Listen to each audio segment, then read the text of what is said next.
Hi, welcome students. We're still in section 9.5. We're just going to finish up talking about how we can kind of change and make sure that our responses of our muscles kind of match what we want them to be doing so that we have kind of proper control over our muscles.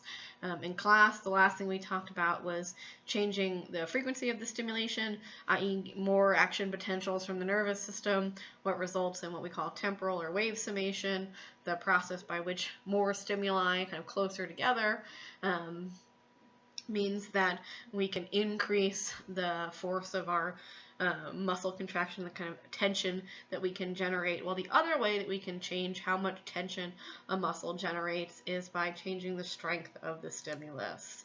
And so there's a couple little terminology, right? So if we have what we call the threshold, right? The threshold is the kind of minimal stimulus that will actually get a response from your muscles. So anything sub-threshold is below that kind of threshold value. You're not going to see a response in your muscles. Anything above then the threshold, you're going to see a response in your muscles until we reach what we call the maximal stimulus, which is the maximal amount of force that even if we go above that, we get a stronger stimulus. We've still kind of reached the maximal amount of tension and length in our contraction in our muscles. And so when we do change the stimulus strength, that results in more muscle fibers and more motor units being recruited into that contraction. And so we're going to look at the kind of sub-threshold first, and then kind of go up from there. And the bringing in of more motor units is known as recruitment. So if we have a sub-threshold stimulus, which is 1, 2, and 3 here on the chart, or at least 1 and 2, excuse me, you'll see that these stimuli are not enough to excite our motor units. They're not enough to kind of turn on the nerves, which then activate the muscles. And so if we look at the strength of the muscle contraction, you'll see for 1 and 2, we have no tension being developed because we're getting no reaction from the muscle. At our threshold stimulus, we're now activating a couple of motor units, so we're getting some contraction with our muscle fibers getting shorter. And then as we increase kind of above the threshold, so 4, 5, 6, and 7, you'll see that the strength of the fiber, the strength of the contraction continues to increase, because if we look at the number of motor units and thus the kind of number of fibers being stimulated by the nervous system, we're getting successively more and more motor units kind of involved in the contraction. And so we have more fibers in the whole muscle that are contracting. Now what occurs when we hit that maximal stimulus is at that point, every single motor unit has been activated. Every single muscle fiber will be contracting. And even if you continue to increase the stimulus, since at this point all of the motor units, all of the muscle fibers are firing, there aren't any more in the muscle to continue to increase the contraction strength. And so we've reached what we call then the maximal contraction tension. That's literally the maximal amount of strength that your particular muscles can put out. So this is kind of motor unit summation, this idea of recruiting more and more motor units and more muscle fibers. Recruitment works along what we call the size principle. So the first motor units that are kind of brought in to make a contraction are the ones that are connected to the smaller muscle fibers, right? If we're going to lift a small load, we don't need big muscle fibers to do it. We can use the little small ones in order to lift a light load. if we have a higher load, if we have a heavier object that we need to move, then we're going to recruit motor units that have kind of medium-sized fibers that they're connected to. And the last ones that will be brought into the contraction in order to kind of squeeze out as much strength as possible are the motor units that are connected to the really large muscle fibers. And so when we have a small load to move, we're going to use just smaller fibers, whereas if we have a bigger, heavier thing to move, we're going to recruit bigger, stronger muscle fibers. The other thing that we need to discuss is something that was brought up in Chapter 8, which is muscle tone. So in Chapter 8, we talked about how muscle tone helps keep our joints nice and kind of stable by having this kind of slight contraction of the muscle, which this kind of slight tightness in the ligament, the tendons, and so that keeps our joints stable. Well, muscle tone is also very good for our muscles. To reiterate, it is a kind of slight contraction of all of our muscles. The reason we have the muscle tone is spinal reflexes, so not stuff that you have to kind of consciously think about. It's essentially when your nervous system in the spine senses information about kind of how you're moving your body and how your muscles are positioned by what we call muscle spindles, which look at how stretched your muscles are. That information goes into the brain, not the brain, the spinal cord, and then the spinal cord activates different motor units in the muscles kind of on a random basis in response to what they're receiving in terms of input, and there's no pattern, but it's just kind of this alternation of motor units as we move our body, and that keeps the muscles nice and healthy and kind of ready to respond, right? Because they're already partially contracted. People who have good muscle tone are more likely to have healthier muscles. People who have poor muscle tone, they're going to have, or they can develop, muscle problems and joint problems. And now some of it is muscle tone is something that we kind of develop, like little babies, right? They have no muscle tone at all, right? That's why their heads flop all over the place, and you pick a baby's arm up and it just drops right down. They don't have that kind of ability to kind of keep it, and that's just because their spinal reflexes have not kind of fully kind of kicked in yet. But we as adults have nice, healthy spinal reflex responses, and theoretically should have some good muscle tone because of that. So when we contract our muscles, we do generate muscle tension. Now, when we generate muscle tension, we may shorten the whole muscle, but what happens if we try to pick up an object that we can't move? It's too heavy for us. We try and we try and we try, but we can't pick it up. We can't actually shorten the muscle, even though we're generating tension. And so those two types of contractions actually have a name. So in an isometric contraction, here we're trying to pick up what looks like a 6 kilogram load. So in this instance, the muscle gets kind of stretched, and your body's response to that is to try to generate tension, and will generate some tension. And you can see here's the tension developing in the muscle, but our load is still kind of above what we can actually move, and so the muscle never actually shortens and contracts. This is good. Isometric activities are really good for people who have joint injuries because you can still generate the tension without actually putting the stress of picking up, say, like a weight or something. Now, isotonic contractions occur when,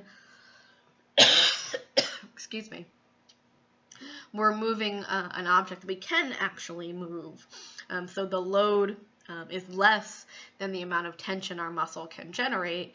And in that instance, of course, the muscle will shorten, actually the little bulge that we get in our muscles when they move, and we're able to develop enough tension to actually pick up and move the load. And kind of whether we get this isometric or isotonic contraction in large part depends on those different frequencies and the different intensities of the stimuli that we get in order to kind of be able to control our muscle mechanics and control the amount of force that we put behind our muscles. You guys are going to do a little isotonic and isometric activity in lab this week. So how much tension we can generate is really a function on the micro level about how many cross bridges can we make. If we can make more cross bridges, we can shorten the sarcomere more by sliding the filaments, and thus we can overall shorten the muscle more. And so there's really 4 factors that kind of overall determine how forceful our muscles can be, some of which we have already looked at. So one of the things that we kind of looked at is if we have a lot of fibers, or if we have very large muscle fibers. So if we have like a lot of these fibers that have been recruited, and those fibers happen to be very large fibers, then we can increase the amount of tension, the amount of contractile force. If we do that wave summation, where we have a really high frequency of stimulation, because the muscles don't relax, then we can increase our contractile force that way. So these we've already discussed, but what we haven't really discussed is the actual length of the sarcomere. There is an optimal length for our sarcomeres, and it's just a little bit over its kind of resting length, and I'll show you what I mean. So if the sarcomere is too short, if the filaments have too much overlap, then there really isn't any place to get more overlap. And so you're not going to be able to generate a lot of tension that way. If the sarcomere is overly stretched, there isn't enough overlap between the myosin and the actin, then there isn't a way for them to start to overlap well. And so you don't and aren't able to generate a lot of tension that way. And so there's really this kind of optimal length of the sarcomere where there's just enough overlap of the myosin and the actin in order to get a good number of cross bridges being formed and a good sliding of the filaments, but not so much overlap that there isn't really anywhere else to go, and not so little overlap that there's kind of no place to start. So really between 80 and 120% of the resting length is really when we're going to get kind of the maximal amount of tension. That's one of the reasons why when we have, let me go back here for a second, an isometric contraction, one of the reasons we have a harder time kind of moving these loads is that when we have a really, really heavy load that is kind of beyond our ability, the sarcomeres themselves are like excessively stretched, and so even though we're making tension and we're developing tension, we're not really able to get a good kind of sliding of the filaments, and so we don't generate enough tension to actually move the load and actually shorten the sarcomere well and shorten the overall muscle. So the next topic in this chapter is really about muscle metabolism. Right, this is a pretty kind of metabolically active process, right? We're using ATP to break cross bridges and hydrolyzing them to make new cross bridges, and we're using ATP to pump calcium back into the sarcoplasmic reticulum. We've got to get our kind of resting membrane potentials both in our axons, our nerves, and in our muscles kind of back to their resting values so we can continue to do this. And so we need a lot of ATP.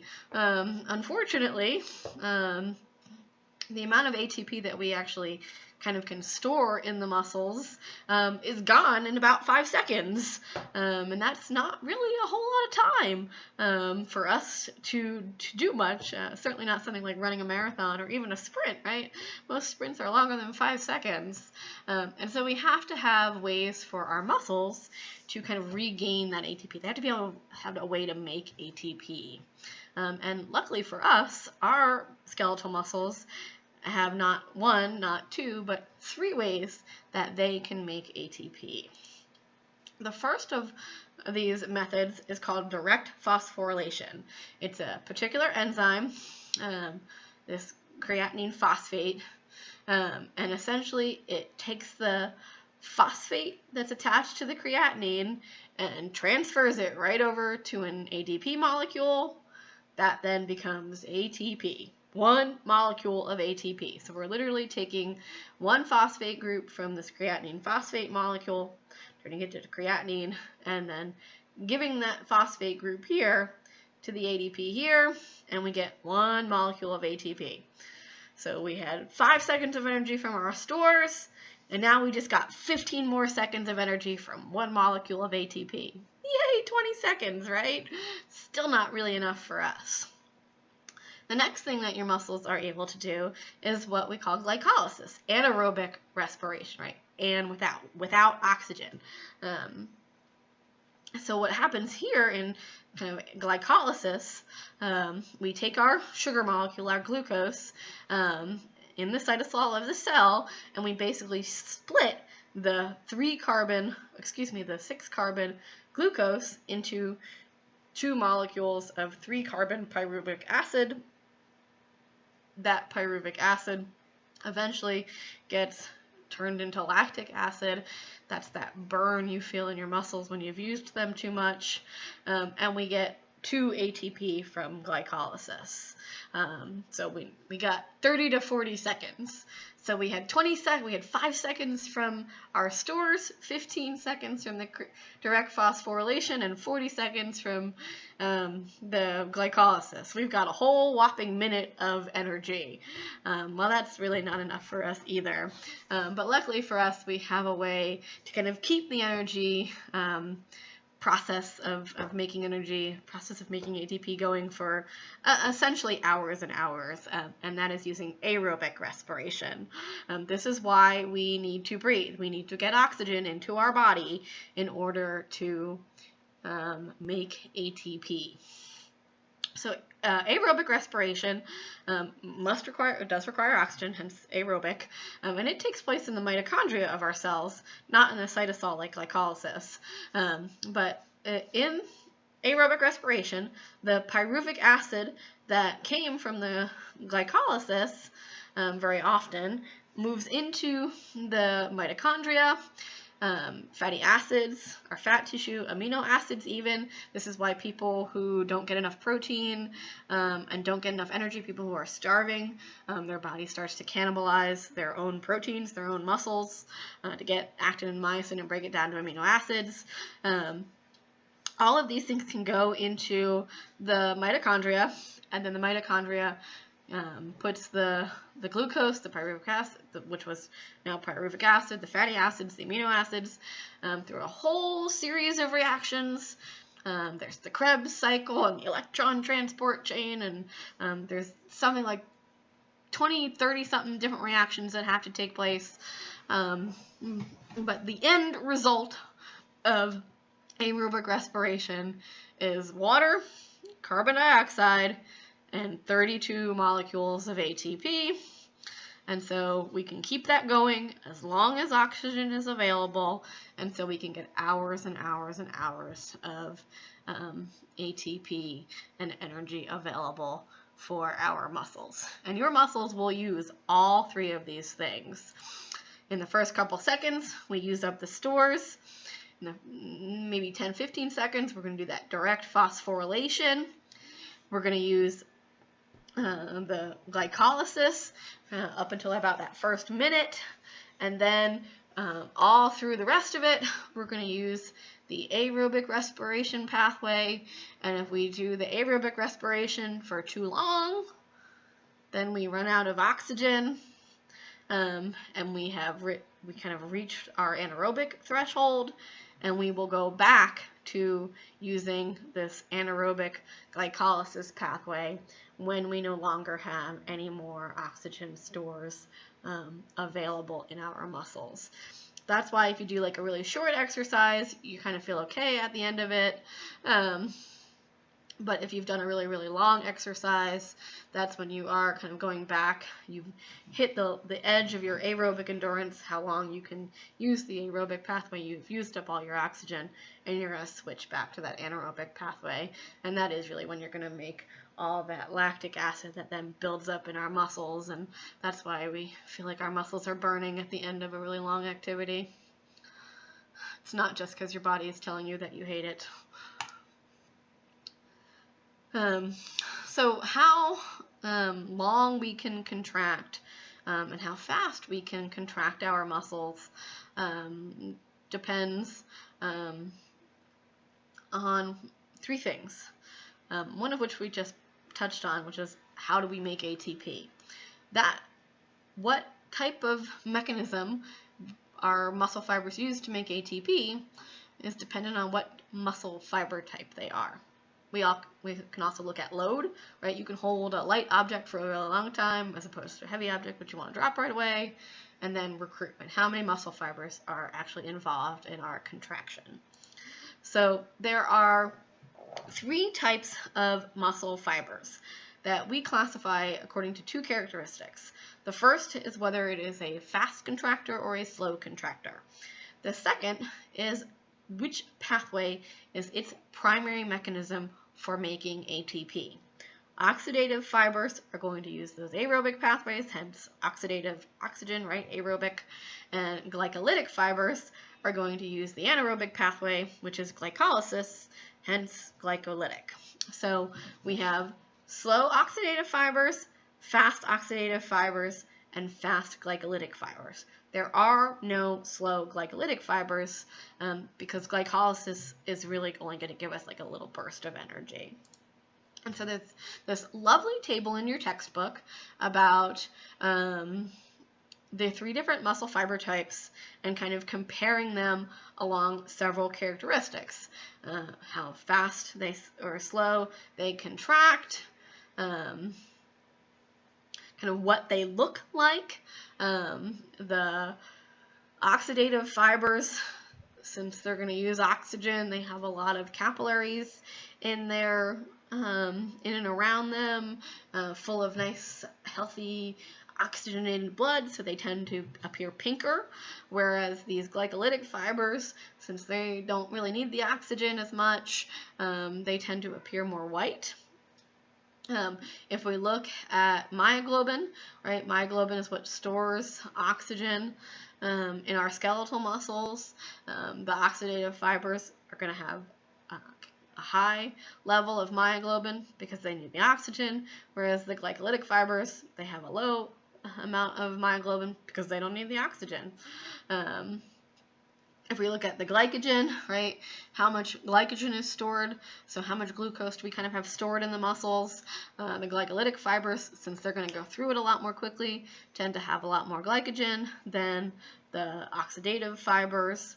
And if we look at resistance to fatigue, right, since the fast glycolytic fibers, they contract really rapidly, but they only use that glycolysis pathway, which only gives us maybe 40 seconds of energy, they're going to tire out really quickly, whereas the slow oxidative fibers, since they're kind of slow to contract, but use the aerobic pathway, are very what we would call fatigue resistant, and then the fast oxidative fibers are kind of in between in terms of kind of rate of fatigue.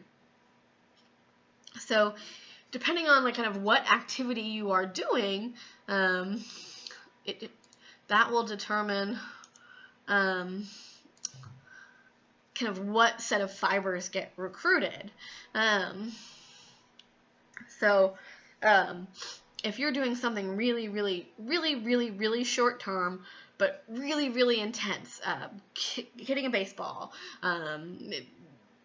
kicking a soccer ball, any kind of sport where you have that really intense, really short duration activity, 20, 30-second activity, your body's going to kind of activate a lot of glycolytic fibers. If you're doing something like walking or sprinting, now, in our heads, sprinting is this like short-term activity, but really we mean like really short-term when we're talking about glycolytic fibers, because again, they tire out so quickly. Your body's going to use a lot more oxidative fast fibers.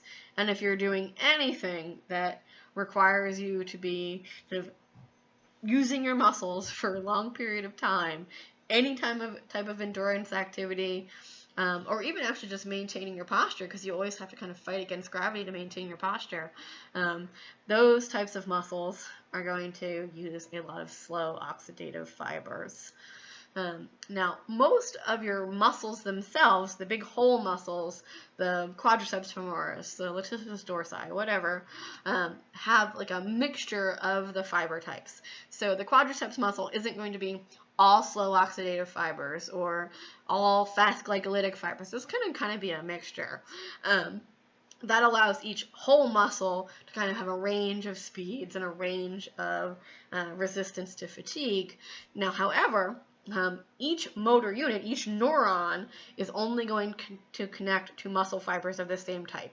So if motor unit 1 connects to slow oxidative fibers, it is only going to connect to other slow oxidative fibers scattered throughout the muscle. It's not going to connect to one slow oxidative fiber or one fast oxidative fiber, and so on and so forth. And how much you have of these various fiber types is largely dependent on your genetics. Now, we can, through exercise, often turn, like aerobic exercise, you can turn fast oxidative fibers into slow oxidative fibers, but primarily we're talking about genetics in terms of what you have and what you don't when it comes to muscle fiber type. So if you have a lot of really a high preponderance of these glycolytic fibers, you can contract really fast, but you're going to kind of tire out really quickly. Now, if you have a lot of the slow oxidative fibers, you can't contract as quickly, but you can hold that contraction for a much longer period of time. And so the glycolytic fibers increase, you sacrifice kind of duration for velocity, and for the slow oxidative fibers, you sacrifice speed for duration. And so it's really a good idea to have like a mix of all of the above. The other thing we can look at is load and recruitment. And again, this is not like, this sounds like it's crazy and complicated, but it's really common sense, right? If you have nothing attached to your muscles, you're not trying to pick up any object, then they're going to contract the fastest because they've got nothing attached to them, and they can stay that way the longest.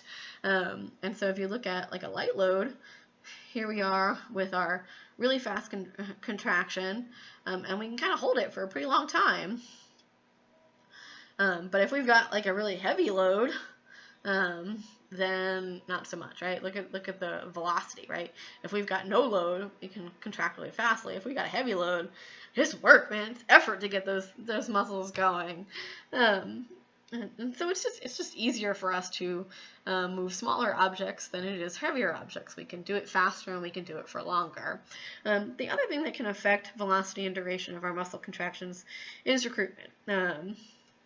If we increase the amount of muscle fibers that are involved in the contraction, we can have that contract faster, and we can have the contraction last longer. And that is the end of Chapter 9.